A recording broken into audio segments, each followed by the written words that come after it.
Para po kaming bata ng mami, nakakita po kami nung parang sakayan. Gusto rin po ng maming sumakay kaso hindi naman po makaupo kaya ako na lang po ang pinaupo. Tapos nagpa-picture po kami sa aking hipag.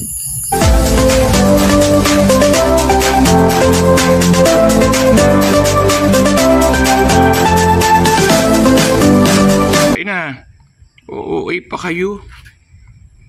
Aarte pa eh. Oh, kaya nga kay inampunin hindi kayo pa ikot-ikot lang. Oh, yan. Saka nakakay, oh, di ka sarap na yung kain at yan eh. Ano gan tinapay, ari? Oreo, aba. Oh, ano? Aba, nakatalong ka rin ah. Kain kayo ng tinapay. Oh, tinan mo. Isang araw kayong makita ko'y para kay mga naligaw na kaluluwa. May 3 kuting po ngayon akong alaga sa bahay. Ari pong 3 kuting na ari ay nakita ko po doon po sa tabi ng kalsada na talaga pong ngiyaw na po ng ngiyaw. Ay yung pong nakaraang 2 araw ay talaga po namang malalakas po ang ulan. Narinig ko po nung umaga na talaga po namang ngiyawan ng ngiyawan. Ay kaya sabi po ng nanay ko ay parang may naririnig siya mga pusa. Ay pinakukuha po sa akin sa labas kaso talaga po namang nahirapan po naman talaga akong kunin sila. Kaya ang ginawa ko po, kumuha po ako ng kanin, nilagyan ko po ng toyo at binuksan ko po ang gate. Nilagay ko po sa may malapit sa may gate para po amoy nila at puntahan. Aba ay nung malagay ko po ay sunod-sunod na pong nagdapitan po ang mga pusang ari, mga kuting pong ari. Kaya po ngayon, bali 4 na po ang alaga namin pusa. May isa na po kaming medyo malaki-laki na at ngayon po ay nadagdagan pa po ng 3. Ay sabi ko nga po sa mami ay talaga namang may aalagaan na naman ako. Bukod pa ang garden ay may pakakainin pa po akong mga kuting. Kaso naaawa naman po kung sila po ay hindi intindihin dahil kung sino man po ang may-ari po ng mga kuting na ito siguro ay baka marami na rin po silang pusa. Kaya po nung mga yung alaga nilang pusa ay baka po din sa tabi ng aming bahay inihagis at baka nga po matutuwa akong alagaan. Kaya po sabi ko nga ay sige, aalagaan na at nakaawa naman ay swerte din naman aring mga pusa. Kaya po dati po yung mga ibon, ngayon naman po yung mga pusa. Dagdag po ulit sa aking talaga ng pagkain. Okay lang po yun.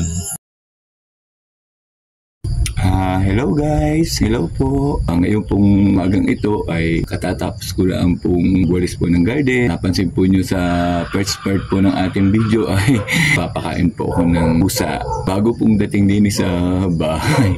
Kaya po nakakatuwa, mayroon na naman po akong bago pong aalagaan at iintindihin. Okay lang din po naman yun. Ngayon pong araw na ito ay medyo light lang po ang aking gagawin. Ako po ay pupunas-punas lamang po ng harapan ng aming bahay.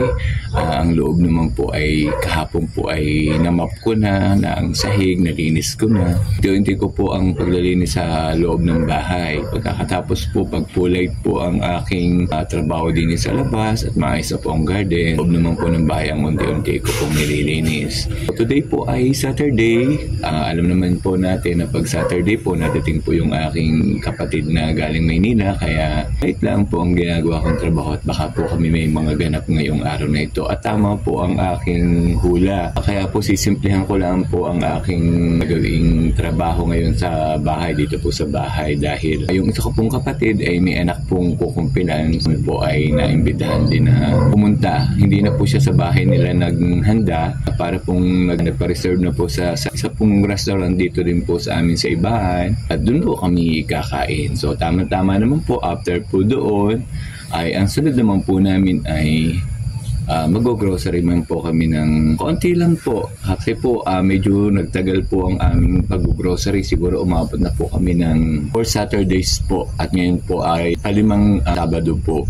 Kasi po ang kotse po nung aking kapatid na simpleng kotse lang po ay pinaayos pa po. Gusto po nila ay pagka sumakay kami ng mami ay medyo ayos po ang andar po ng sasakyan. Kaya po uwi niya ay sabi po niya ay kami po ay after po ng kumpil po ng anak ng aking pong kapatid na babae, kami naman po ay didiretsong mag-grocery ng kaunti. Siguro po mag-iikot-ikot at tapos po ay maghahanap na rin po ng kung saan po kami pwede na rin maghapunan para hindi na po ako magluto.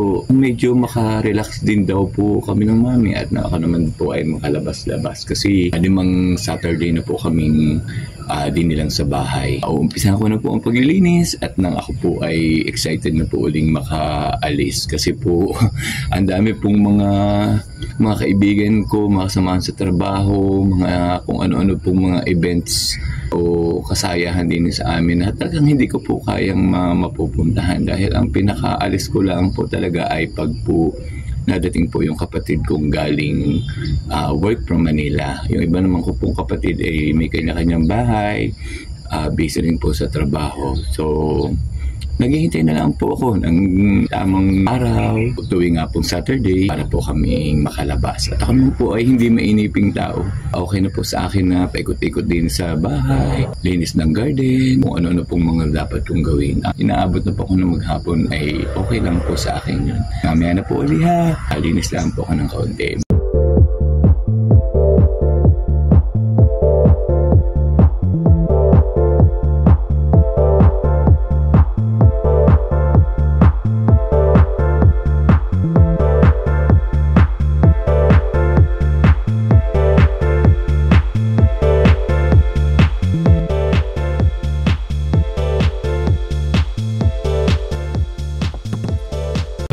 Nalinis ko na po ang bintana. Punasok ko na din po yung amin pong terrace. Okay na po.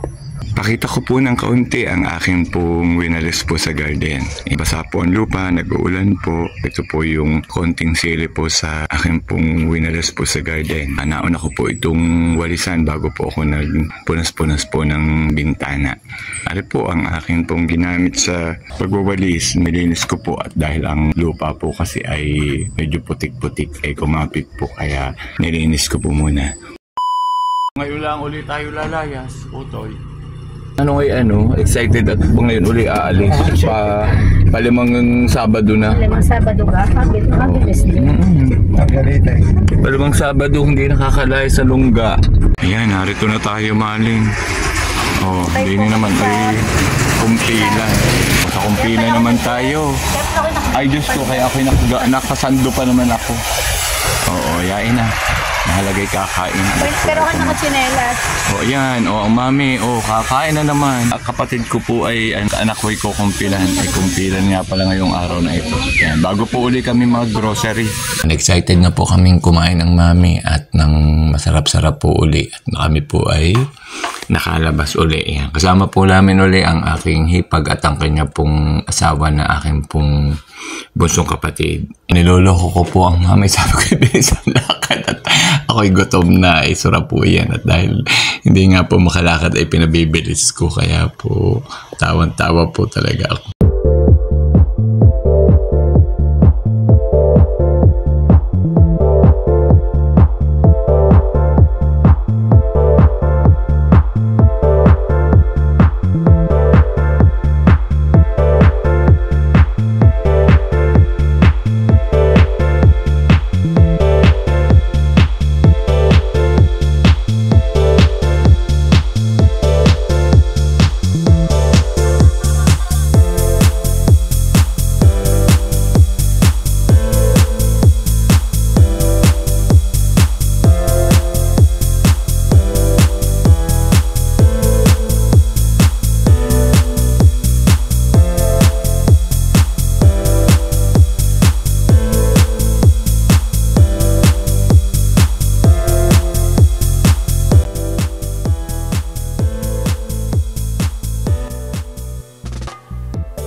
Gustong umalis tayo lakad ako ngay kahit naliliyo digi lakad diretso ang lakad ayan Oh, lakad, diretso. Kung maglakad, dahil tamad na maglakad eh. Lakad. Oh. Sunod pala tayo doon. Oo, yun. Oh, sige. Ano mga bisita? Oo. Oh, lakad. Kain na. Mag-grocery na. Busog na uli. Nasa ako'y nakakumpila naman. Oh, makakapag-grocery na. Oh, mami, ano, relaxing ka na. Oh. Mag-grocery ka na uli ng isdang ang lista mo isang wata, wala rin makita. Sa dami na ng isda, wala naman doon. Oo, tayo lahat na ng isda nung may check wala kahit isa. Oo, kaya sabi ko na wag na maglista. Oo. Yan, ay ganyan nga pagka lasa ko yung 5 linggong hindi nakaalis. Yan. Sige. Ganyan nga. Practice ulit ang paglakad. Practice. Ay kaya tayo ilang 5 Sabadong hindi nakalaya. Sa kung inaliyo kaunti lang ang biyahe.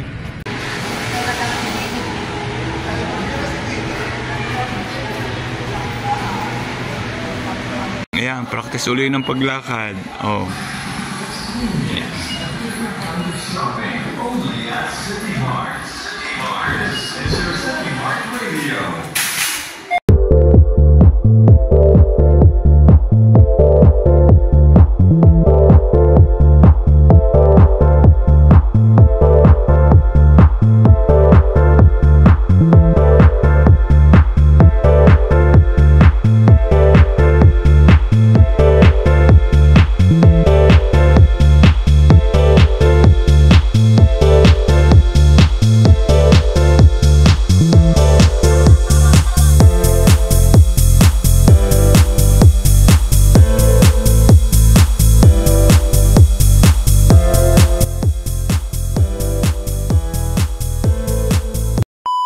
Nakatapos na po kaming mag-grocery, pamasyal na din po ng kaunti, kakain na po ng hapunan para hindi na po magluluto pagdating sa bahay, nang dire-diretso na pong pahinga.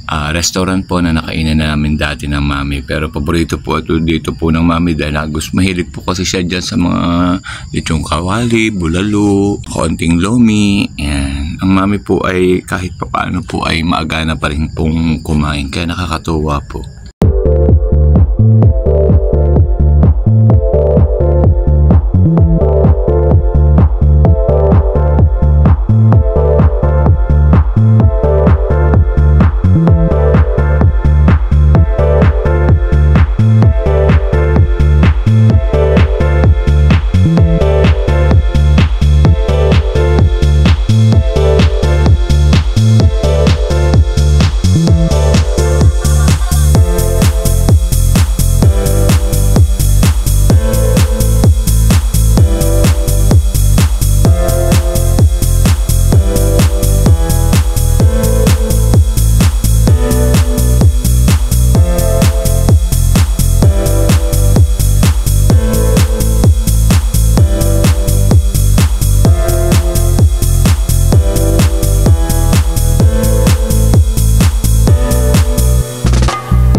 Dumaan muna po kami din sa Alphamart at bibili po muna ng ice cream po mami.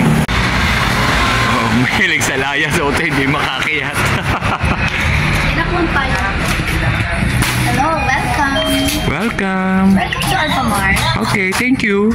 Natripan po munang bumili ng ice cream. Nagustuhan po ng maming bumili na yan. Sambutin daw, sabi sambutin niyo ako. Nakatuwa Sabi sa puta ko din Pauwi na po kami. Kami po ay maraming naging ganap ngayong araw na ito. Ako po ay nakapaglinis ng garden. Tapos po ay nagkumpilan. Tapos po ay namasyal ng kaunti, nag-grocery. At ngayon naman po ay hindi na po maghahaponan at busog na po. Kakainin na lang po yung ice cream po namin. Hanggang dito na lang po. Babay na po muna. Medyo napagod na po. Malamang po ay maganda po ang aking tulog. Bukas po ay garden na uli. So maraming po salamat. Thank you po sa panonood. Bye-bye po.